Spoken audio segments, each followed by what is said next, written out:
Prezidentning qizi Saida Mirziyoyeva o'zining mushugi videosini internetga chiqarishi bilan O'zbekistondagi ko'plab ofis xodimlari ham yoppasiga mushuklarini ishga yetaklab kelib, ko'z-ko'z qila boshlashdi.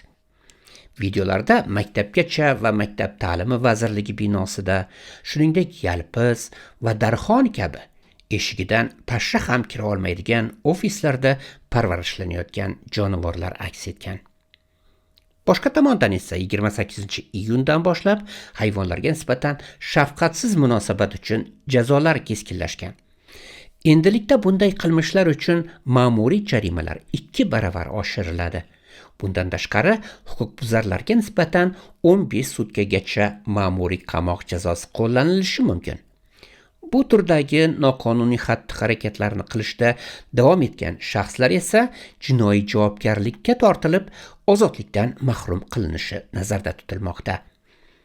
Shu bois, endi tongdan hisobot tayyorlash kerak bo'lgan xodimlar jonini jabborga berib ishlashmayapti.